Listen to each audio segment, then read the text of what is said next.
그때가 제일 큰 고비가 한 번 와요. 그래서 욕심 있게 준비하시는 분들이 보통 그때 한번 꺾여요. 그렇게 격차가 크진 않다. 중요한 건 하반기 공부가 중요하기 때문에 그때 열심히 할 수 있는 게 더 중요한 것 같아요. 전체 영역을 한번 다 보고 나서 다시 돌아가서 봤을 때 내가 보이는 눈하고 전체를 아직 다 보지 못한 상태에서 부분 확인할 때 교육학을 바라보는 눈이 완전히 달라요.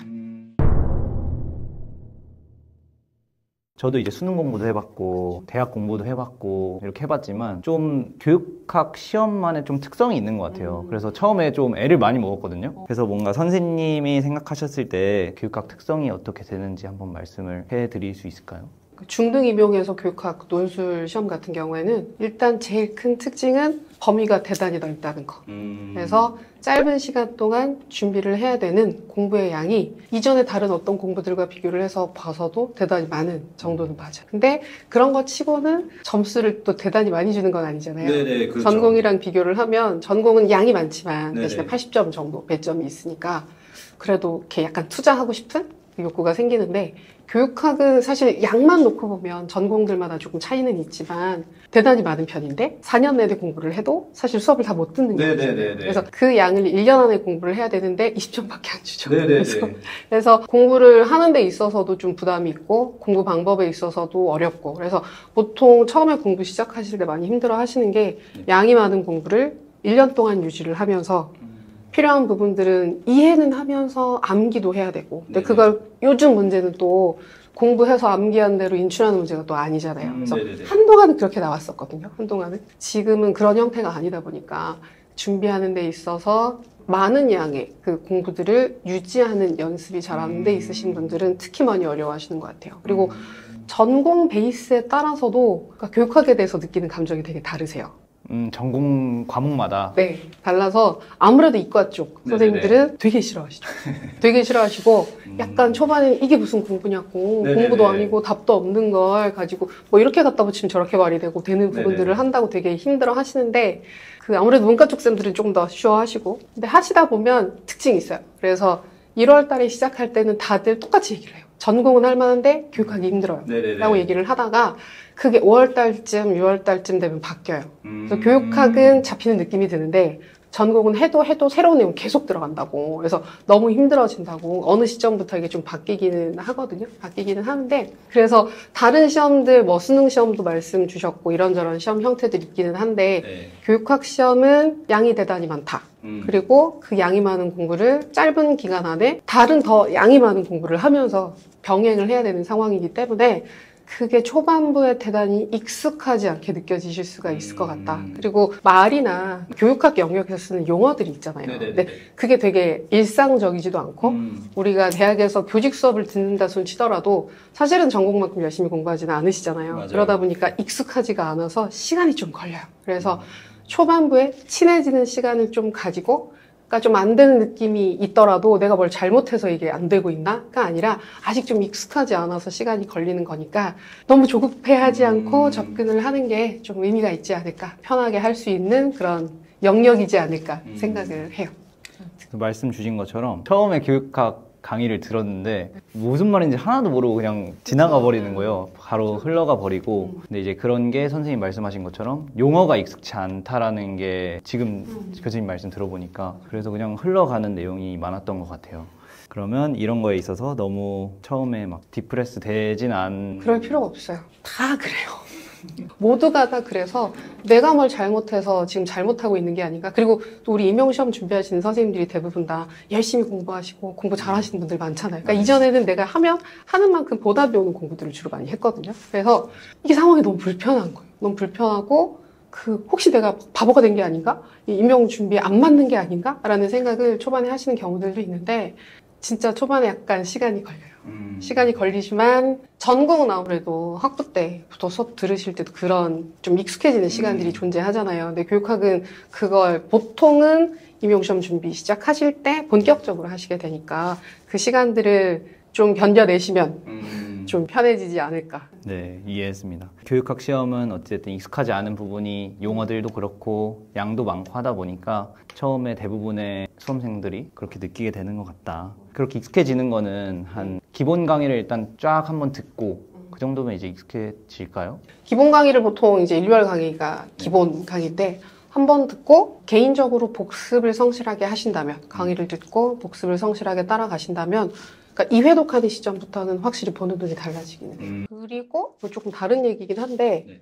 처음에 그 공부하실 때 그 불안감이 높으시니까 다들 네네네. 익숙하지 않고 편하지가 않으니까 어떤 식으로 접근하시는 경우들이 많으냐 하면 내가 이걸 완전히 알 때까지 계속 볼 거야. 그리고 이걸 다 봐서 이해가 돼야 다음으로 넘어갈 거야. 1회 라고 독하는데 1회 독을 할 때. 아. 1회 독을 할 때 자기가 원하는 속도로 공부를 하시는 분들이 초반에 꽤 있어요. 특히 초수 처음 시작하시면 이게 보통 학원 강의는 2달 정도 네네네네. 전체 진도를 빼는데 사실 말이 안 되는 진도는 맞아요. 4년 분량을 2달에 하는 거니까 사실 말이 안 되는데 그래서 되게 힘드니까 어느 정도 만족할 만한 수준으로 소화를 하고 암기 인출도 되기를 바라서 그걸 뭐 석 달, 넉 달 개인 공부 더 길게 하시는 분들은 뭐 반년 가까이도 그냥 붙잡고 계속 진행하시는 분들이 있고 또는 강의를 듣고 나서 완벽하게 내 걸로 만들 거야 라고 하면서 보시는 경우들이 있는데 교육학은 뭐 전공도 마찬가지긴 하겠지만 전체 영역을 한번 다 보고 나서 다시 돌아가서 봤을 때 내가 보이는 눈하고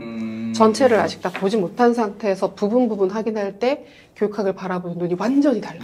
완전히 달라서 난이도 자체가 완전히 다르게 느껴져요. 그래서 1회 독을 할 때는 조금 힘이 들더라도 그냥 앞으로 나가는 느낌으로 꾸역꾸역 나가서 일단 이런 식으로 전체가 그러니까 암기가 안 돼 있다고 전체 구조가 이해가 되었다면 그 다음에 보실 때는 확실히 눈이 달라요. 완전 이해했어요. 무슨 말씀하시는지.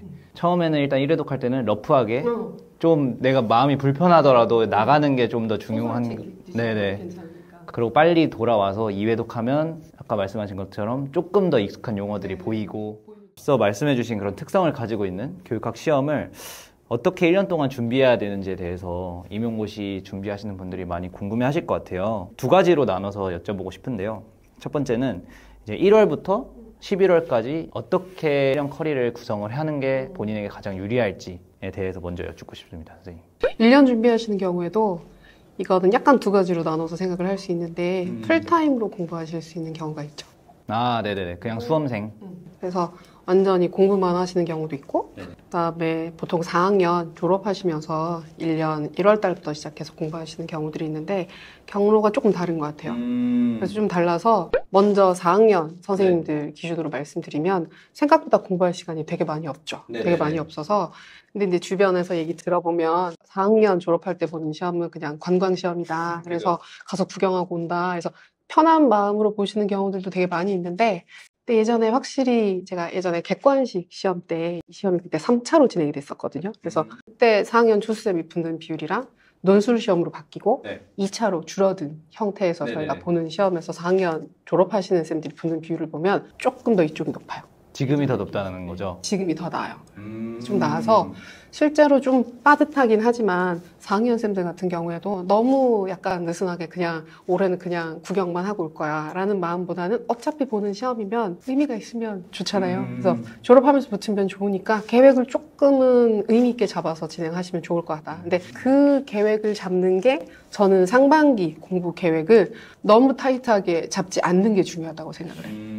그래서 4학년 병행하시는 분들은 그래서 1, 2월 달에 시작하실 때는 열심히 하세요. 진짜 열심히 하셔야 돼요. 그때밖에 없으니까. 근데 보통 또 재밌는 게 1, 2월 달에 공부 시작하시는 쌤들이 하시다 보면 되게 힘들거든요. 4학년 들어갈 때 막 되게 힘들어서 다들 그런 얘기를 되게 많이 하세요. 3월 달에 학교 가면 열심히 하겠다고. 근데 말이 안 되죠. 그래서 방학 때도 이렇게 힘든데 개학하고 나면 너무 힘드니까. 그래서 실제로는 특히 교생 나가시는 1학기에 교생 나가시는 선생님들 그리고 우리 또 교대원 다니시는 쌤들 같은 경우에는 교생도 나가시고 논문도 쓰시는 경우들이 있어요. 그러면 사실은 말이 안 되는 일정인 거예요. 근데 그렇게 되면 거의 1학기는 1, 2월 달에 공부했던 걸 가지고 그냥 1학기 끝날 때까지 진행을 하는 거예요. 그래서 뭐 강의를 중간에 듣는다고 하시는 분들도 있긴 한데 별로 현실적으로 좀 가능하지 않고 오히려 강의를 들으면 못 들으니까 해야 되는 것들이 쌓여 있는 느낌이 드니까 불편해져요. 그리고 내가 되게 큰 걸 놓친 것 같아서 중간에 놓게 돼요. 그러네. 네, 그래서 보통 교생 나가면 많이 피곤하시기 때문에 그 시점, 그래서 교생 나갔다 오면 그 보고서 제출하는 것도 되게 많잖아요. 중간고사 뭐 그 대체해서 뭐 해야 되고 기말 준비해야 되고 그래서 그때가 제일 큰 고비가 한번 와요. 그래서 욕심 있게 준비하시는 분들이 보통 그때 한번 꺾여요. 4, 5월 달쯤에 아니 6월 달에 교직 기말 갔다 준비하면서 보고서 정리하고 하다가 보면 지금 못 들은 강의들이 쌓여 있는 게 보이잖아요. 그러면 보통 1, 2월 달에 현강 나와서 남들 공부하는 걸 봤잖아요. 네네. 그러면 그 사이에 3, 4, 5, 6월 달에 저 사람들이 얼마나 열심히 했을까라는 스트레스가 오고, 근데 나는 이걸 못하고 있고 해야 되는 과제는 쌓이고 하다 보면 아 됐어, 올해는 그냥 편안하게 시험만 볼 거야 하는데 괜찮기 때문에 안 그래도 괜찮기 때문에 그 시점까지는 일단 기말 정리하는 거에 집중해서 공부를 하시고 그 여름방학 시작하는 시점부터 다시 열심히 하시면 돼요. 그래서 보통은 1, 2월 달에 교육학 기준으로 보면 이론 공부 한번 돌리시고 그다음에 3, 4, 5, 6월 달에는 저는 사실 현실적으로 거의 힘들다고 생각은 하는데 주말이라도 이전에 공부했던 부분들을 넘기면서 그냥 아 이런 게 있었네 하는 느낌으로만 보셔도 문제는 없는 것 같아요. 그 정도 보시고 그다음에 기말 끝나고 나면 그때부터는 이제 여름방학 때 되게 열심히 해야죠. 그리고 2학기 때는 열심히 해야죠. 그래서 이론 강의 들으시고 그러고 나면 또 어떤 얘기들을 많이 하시느냐 하면 문제풀이가 보통 학원에서는 해요. 아, 네네네. 문제풀이가 기출이든 예상이든 보통 5, 6월 달엔 기출하고 7, 8월 달에는 예상 문제들을 맞아요. 하니까. 근데 그 문제풀이를 앞두고 무섭잖아요. 그죠. 안 했으니까. 네. 그래서 그때 되면 난 아직 문제풀이를 할 준비가 되지 않았어. 그죠. 라고 하면서 가끔 1, 2월 달에 들었던 강의를 다시 듣는다고 하시는 분들이 있어요. 그래서 정말 그럴 필요도 없고 그 시점에 가끔은 심화를 해야 되니까 심화 이론을 듣겠다 하시는 분들이 있는데 그때 해야 되는 공부들이 있고 그때 되는 공부들이 있는데 네. 문제를 풀면서 정리되는 부분들이 있죠. 그렇죠. 이론만 볼 때는 이게 되게 막연하게 들어오던 내용들인데 뭐 기출이든 예상이든 문제를 풀다 보면 아 그래서 이론에서 이런 부분들을 강조했었구나, 이런 것들 이런 식으로 외우라고 했었구나라는 게 또 눈에 들어와요. 그래서 문제를 풀면서 오히려 암기 인출이 되는 부분들이 있어서 조금 시작할 때 불편하고 어려운 마음은 들겠지만 그래도 문제풀이를 어떻게든 들어가시는 게 좋아요. 대신에 보통 하는 기출이나 예상 문제를 다 못 봐요. 그 중에 하나만. 너무 많아서 그런 건가요? 시간적으로 안 돼요. 시간적으로 기말 끝나고 나서 공부를 시작하시면 6월 말이잖아요. 6월 중순 이후부터 공부를 하시게 되는데 그럼 보통 학원 강의 기준으로 보면 7, 8월 강의가 시작하는 시점이거든요. 그렇죠. 그러면 그거는 이제 보통은 예상 문제 중심이고 5, 6월 같은 경우는 기출인데 둘 중에 하나를 선택을 해서 강의를 듣는다면 그런 식으로 공부를 하시고 가급적이면 후반부에 모의고사는 연습하시는 게 좋다. 그 정도 일정으로 나올 수 있어요. 그래서 재학생 쌤들은 교생 나가시고 일정 많으신 쌤들은 1, 2월 달 겨울방학 때 열심히 하고 여름방학부터 열심히 한다라는 일정으로 열심히 진행하시면 나쁘지 않고 그리고 상반기에는 이제 하실 거 하시면서 주말에 복습하는 정도. 맞아요. 가능하면. 그리고 그게 잘 안 되더라도 너무 스트레스 받지 말아라. 완전 맞는 말 같아요. 괜히 스트레스만 받고. 괜찮아요. 왜냐하면 차피 그때 공부하시는 분들도 약간 처져요. 3, 4, 5, 6월 달에는 그렇게 최선을 다하진 맞아요. 않거든요, 보통. 그래서 그렇게 격차가 크진 않다. 중요한 건 하반기 공부가 중요하기 때문에 그때 열심히 할 수 있는 게 더 중요한 것 같아요. 맞는 말인 것 같습니다. 그러면 4학년 병행하시는 선생님들, 교대원 다니시는 분들은 그렇게 1년 커리를 가져가시는 게 효율적인 것 같다라는 말씀 해주셨고 저는 교육학 아까 초고득점 말씀하실 때 18점, 20점 정도를 초고득점이라고 본다. 근데 18점이랑 20점은 진짜 별 차이가 안 나는 점수. 전공에 비해서는 아니 약간 뭐냐면 통제를 못하는 점수예요.